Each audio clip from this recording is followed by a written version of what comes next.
Hey everybody, welcome back to A&J Gaming. This is your host, the world's greatest Magic player. Hey, it's been a little bit. Work schedule got a little crazy. Now that things are kind of evening out, I'm trying to figure out how to throw videos up and everything and what I want to make them on. But today, doing some Throne of Eldraine. Just got back from the pre-release a little bit ago, and oh my god, this set is so much fun.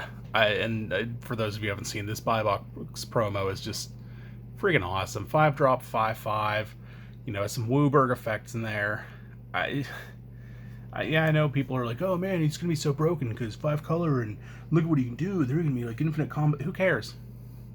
Or just whatever, man. Build it, have fun with it. If how you have fun with it's breaking it, then well, I mean, if the rest of your playgroup's cool with it, then go for it. But it doesn't really matter, dude. Just whatever you want to do. Don't complain about a card that's inherently broken. Unless it is literally, like, game-ruiningly horrible, like, oh, look, for this new standard set, they just printed a Black Lotus. Okay, yeah, that'd be pretty horrible. But stuff like this for EDH, where it gives you lots of chances for interaction, lots of chances for fun. But, yeah, they're going to be... Sorry if I shook the camera there a little bit. This plastic's a little stubborn. But for EDH cards that might be abused, just let it go. Because if people are going to find a card to abuse, they're going to abuse it. People could abuse Vizardrix if they really wanted to. But the one thing I want to... Wow, this is a freaking tightly closed box. There we are. Oh my god. First off, the art in this set's amazing. Telling everybody that right now. Second off, for those of you who don't know, with Throne of Eldraine, there are actually a couple different types of packs they're doing now. I guess is the best way to bring them up. Like, they have a collector's edition pack. They're like $20 friggin', but they're gonna have full arts in these new card frames that they're doing for some special cards. Here's an example of one I pulled earlier. It's really pretty. It's a little much maybe for some of the cards, but I think it looks really nice. So this is just one of the things that you can still find in these regular packs, but they're pretty few and far between. Like, out of the pre-release earlier, I think everybody averaged about... I'm going to have to do an average. I want to say about 1.5 per pre-release kit. So this is a little bit bigger. So, I don't know. I'm still only expecting to see maybe 3. I don't know. But the cards look really nice in general. And they started doing the packs a little differently. So there's nice pool tab here. So even... people like myself can... Oh, look how smooth that was. It's almost like I'm a real Magic player now. And they're doing them backwards to how they normally do. Okay, tokens, land. It's a little Prophet of the Peak. Folio of Fancies. This is a really neat card. I don't know if it's going to really see much in Standard, but... honestly, there's a lot of really cool stuff going on in here. I don't know if anything's... Or I can't really make any predictions for Standard, just because this set... like, some of it really goes with the Ravnica sets, like Red-Blue really meshes well with it. Blue-Black, decently well, but then some of the other stuff, Castle Ardenvale, nice. But some of the other stuff just seems like it really doesn't go with what they've been doing. So, I don't know. Maybe it'll be cool, maybe it won't. But you guys know me by now. I'm an EDH... Stay up. Stay. Cool. Okay, anyway. I'm an EDH player, so when I look at a card, I'm getting excited for EDH purposes, like this Castle Ardenvale. Getting towards later game, it takes 5 lands up, two white and this to tap it and utilize it, but, cool. It's still a good, consistent card if you're getting some meh draws. Love the On an Adventure artwork. Mountain into the Story. Horrible card, unless they have that going on, but even then it's not that great. Piper the Swarm. It is kind of nice to see Knight Tribal again, and even in not just straight up white, having this 3-color Knight thing. Well, actually, there are Knights of every color in here, and I really enjoyed it. I played a pseudo Knight Tribal deck earlier. I can't really say, like, I'm really stretching it when I call it a Knight Tribal deck, but it featured Knights of 3 colors, It didn't have any of the cool, hey, equip this to a knight, or hey, do this with a knight. You know, it didn't have any of that. You know, my packs weren't that fortunate, but just from the little bit of synergy you get from cards that were like, hey, this likes knights, it works really well. So if you get a chance, whether you're doing it for standard or like casual stuff with your friends or on arena, and you want to build, you know, just whatever decks, go for it. Because boom, Fervent Champion, perfect example. Not overpowered, just a really nice quality card, I think.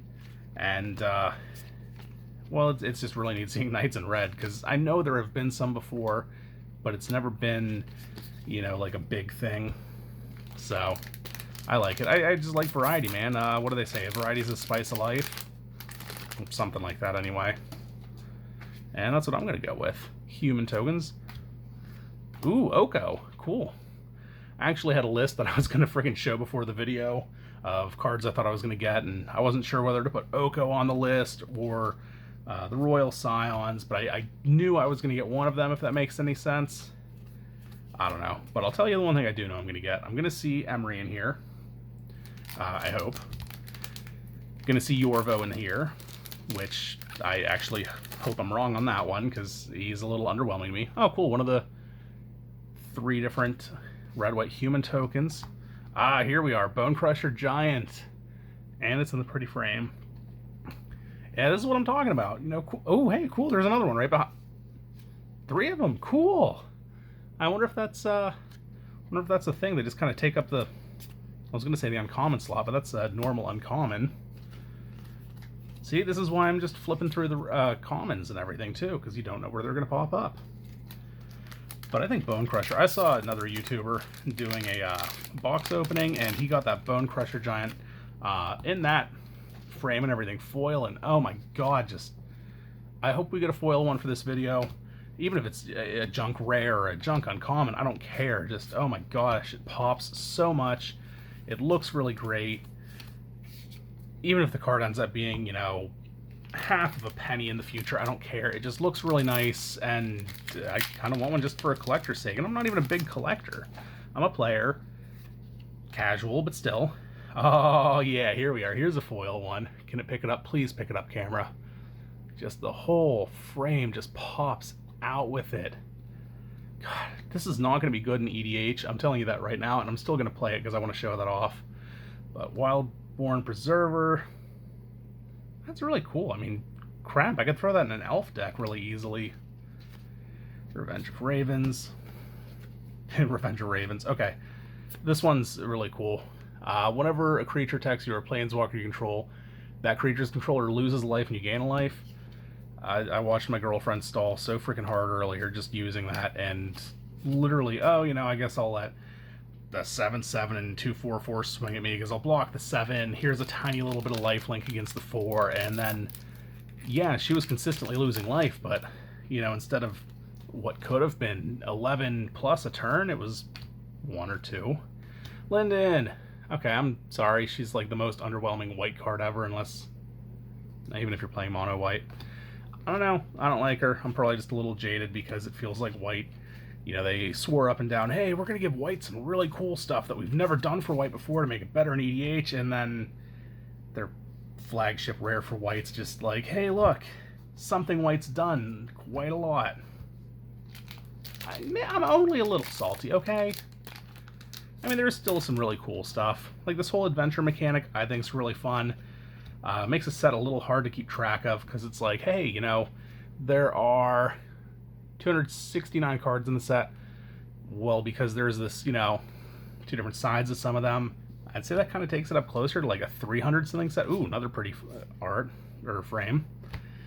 I'd say it probably takes it up to closer to like 300-ish worth of a set, just because everything's got multiple modes almost. I mean, it's not like an Entwine card. It just, I don't know. In a sense, it's almost like giving a creature Entwine, but in another sense, it's entirely different. It's hard to explain. If you guys get a chance to play with it, ooh, Harmonious Archon, Mythic number 2. Really interesting card. Would have really loved him for the pre-release, but no, this is awesome. I'll take it. But it just gives so much flexibility and everything. It feels, I don't want to say overwhelming, but you have options, and they're fun. Like, you never feel like you're entirely stuck in something. If you go to throw somebody on an adventure, yeah, you know they're going to come back. You know you can bring them back, and you don't feel like, oh man, I shouldn't have done my creature that way. It just, no matter what, it's going to feel fine because you have the option. You never lose the option of playing the creature. So it's a really cool, like, bit of flexibility. I don't know. I'll tell you what makes me jealous, though. Oh, cool, Garuk, friggin' awesome. I was actually literally just about to mention him. My girlfriend got her in her pre-release packs, and she got an odd pull with the rest of her cards. She didn't do bad by any means, but she did about as well as her cards would let her, and she still didn't do horribly. But man, Garuk is just a freaking powerhouse. Hold up, let's slow this down. If you guys are playing any draft or anything, and you have a chance to grab this, first off, yeah, Mythic, so a lot of people are just going to grab them because it's value. You're either creating board state, doing some control, which is always good for limited formats, or you're getting an emblem which makes your creatures scarier. Yeah, no, it's always worth it. The little switcheroo behind the camera there. This pack's going to have 2 Black Lotuses in it and 3 foil Mythic extra super Yu-Gi-Oh rares. Just giving you guys a heads up. Oh wow, it actually did have a friggin' foil rare in it. Not a horrible one. I don't know if he's going to be big, and I'm just going to put him over here next to the Mythics. I don't know if he's going to be big in Standard, Modern, anything like that. I doubt Modern, from what I know about Modern. But I feel like in EDH he's going to see some bit of play. Yeah, it's only in green-white. But he's basically a Bloom Tender, and Bloom Tender's like, what, a $40-something card? Yeah, screw everything. But oh, foil Once Upon a Time. That was 2 foil rares in a row. All right, and that's a really good foil rare. Ayara. She's actually who I've been messing around with the most on Arena lately, because I have her and I'm drawing a blank on the name, and I'm going to kick myself. I haven't seen it in any of the packs, otherwise I would have mentioned it by now. But I also haven't, been watching for it like a hawk. The little 1-drop black cat that just loves to Witch's Vengeance. Oh, that's really cool. Yeah, I'm talking about, oh, I've been playing Arena. Oh, wait, what's this card? Yeah, well, laugh at me all you want, because I'm going to do the same thing. But it's a 1-drop cat, so 1 black, 1/1. When it comes into play, each opponent loses a life. You gain a life. Pair that with, what's her name? Ayara. You do the same exact thing with her whenever a black creature enters, but that little cat has a really cool ability. You can, if it's in your graveyard, you can sacrifice a food to bring it back into play. And then you have Witch's Oven, I think is the name. Ironcrag Feast, by the way, is the rare. Yeah, I think it's called Witch's Oven. You have Witch's Oven, which is a 1-drop artifact. Tap it, sacrifice a creature, create a food token. If it's the creature's toughness is 4 or greater, create 2 food tokens. You don't care about that. You literally just, you kill the cat, you bring it back. You kill the cat. Ooh, Fabled Passage. This is another one I call. Maybe I can reach over and grab the list. I didn't even finish the list because I thought it might be a little cheesy. But I called Ayara. There's going to be an Emery in here. Oko. Garuk actually surprised me, and I knew Fabled Passage was going to be in here. So, let's see what else we got that I'm going to tell you guys I totally knew and have no proof for whatsoever. Because that's how it works, I'm like one of those TV psychics. So that is correct, Jonathan. You really should not buy that. It's too much money. God, if I get like half as popular as some of the YouTubers out there and anybody watches this video, I'm sure John's going to be like, whoa, dude, hold up, what? Or he's going to be like, hey, that's really funny, my name's John. Sundering Stroke, that's a really interesting card. Yeah, it's a lot of mana. It's a lot of mana for red, but if you can hit that with solid red, I mean, here's what it does. Just to quick summarize. For 7 mana, sorcery, you have 7 damage, divided as you choose among up to 3 targets.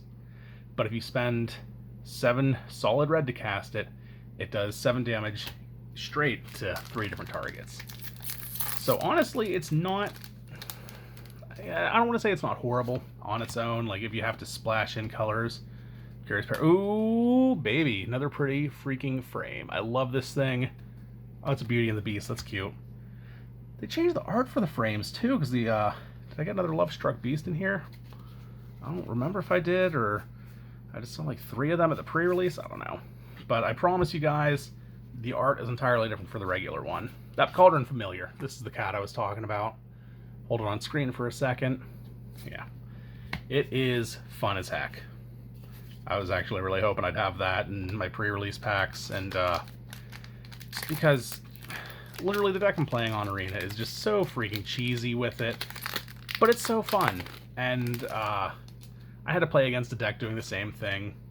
I normally don't like mirror matches because you get a little bored because you know what's coming. Honestly, though, like, it was a lot of fun. I knew it was coming. I wanted to see how they were going about it. I hope they felt the same. I love this art. This cute little well. And Acclaimed Commander. Okay, cool, cool. Lock Dragon. Just all the art is so nice. Look at this. I swear this should be the artwork for like Diablo 4 or something. 7 dwarfs. Okay, this is like the coolest common ever. I'm honestly gonna come up with an excuse to make like... Okay, I've been forced to admit that tiny leaders is barely a thing. That would be perfect for tiny leaders, man. Come on. Plains Doom Foretold. It's a junk rare, you know, whatever. You gotta get some bad stuff so all the good stuff seems cooler. Animating Fairy, more prettiness. So I really won't complain about, you know, a dud rare. I think dud rare-wise I've had 2, maybe? I don't know, this box has actually been really good to me, and that's actually starting to worry me. We're only at 3 mythics, but, ooh, wow, that is a nice-looking swamp. Oh, well, that made up for... Oh, this is actually probably going to be a pretty solid freaking card. So I'm not going to complain, you know, if I get, you know, a handful of bulk rares. That happens. You know, if you just get a box that is straight gas, you're just going to be jaded by every box for the rest of your life. Until you start hitting, like, really, really, really bad duds, and then kind of start to bounce back. Gadwick the Wizened. And I don't ever want to hit that point because I like enjoying Magic. Like, I enjoy enjoying it. It's great. Was that? Oh, no. So, quite frankly, cool. Bulk rares. I have opened boxes, and I think I'd even classify my Ravnica Allegiance box that I did a video for as Castle Embereth. A little underwhelmed by this one, but I'll find a use for it in EDH or trade it. Whatever. Watch, it'll get broken and be like $300 somehow. But I mean, I've had boxes that were just straight friggin' bulk rares.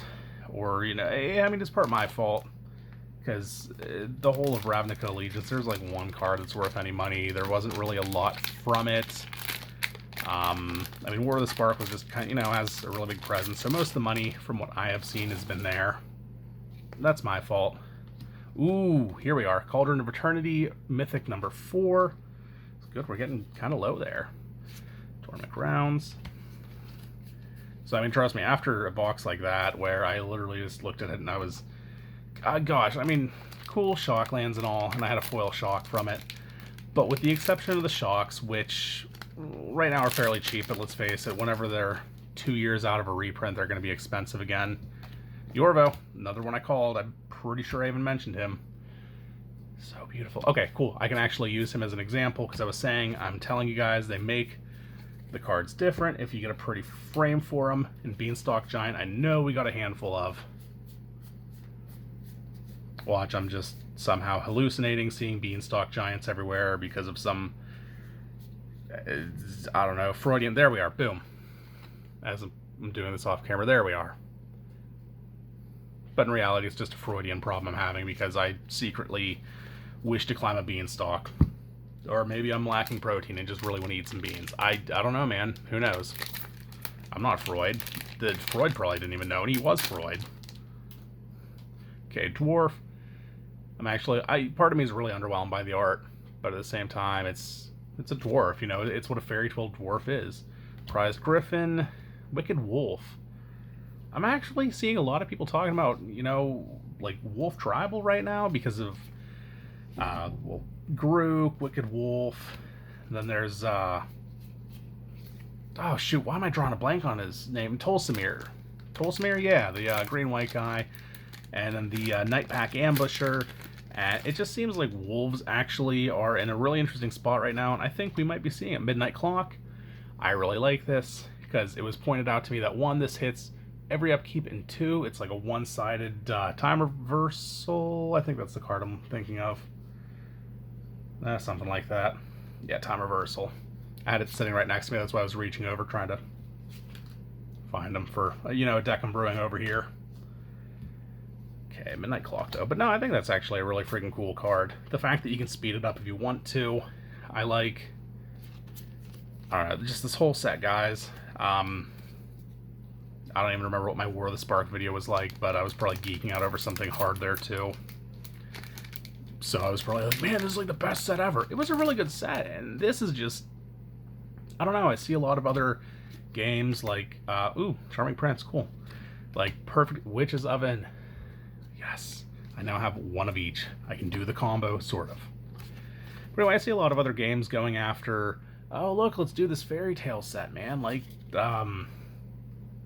Force of Will is a perfect example because I've done a couple videos on that. And it's really cool seeing, like a Japanese take on these European fairy tales.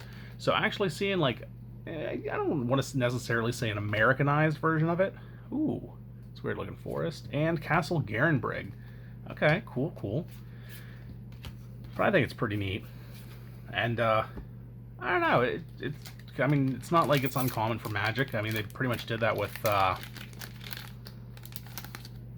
god, and of course I'm blanking on the name. I think it was The Dark, where they were doing all the, like 1001 Arabian Nights, Turn to Nature, Stolen by the Fae.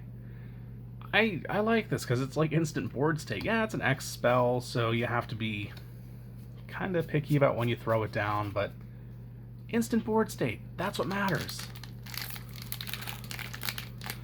I don't know. I'd love to hear from you guys in the comments, though. Let me know what you guys think of the set. Am I just geeking out way too much over this stuff? Another Bone Crusher. Cool. Just let me know what you guys think about pretty much the state of Magic right now. And let me know if you want to see some of my arena videos. I would not recommend watching the one I uploaded because I was having some horrible mic problems. I'm kind of just taking a step back from trying that until I have everything. Marleaf Pixie, Clackbridge Troll. I feel like he's going to be big. I mean, he is very big. He's 8 for 5, But is that something you guys actually want to see, or should I just keep playing it casually and brewing and doing stupid stuff and not showing it off? Or do you want me to figure out my mic situation? Mics are cheap enough, I'm not worried about it. Just tell me where you want to see me go, because I'm loving talking about Magic. I'm actually going to be talking about whenever I get the cards in the mail. Sorcerer's Spyglass, I really couldn't have cared less about this. Okay.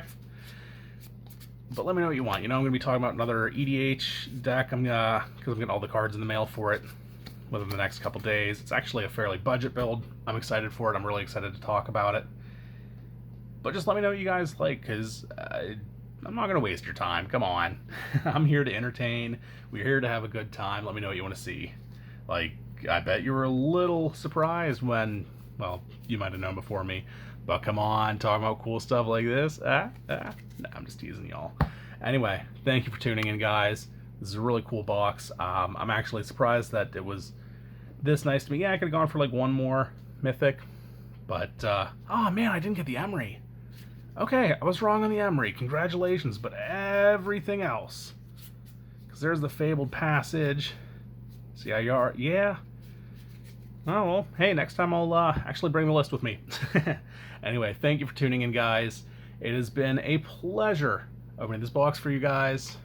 Andrew, out.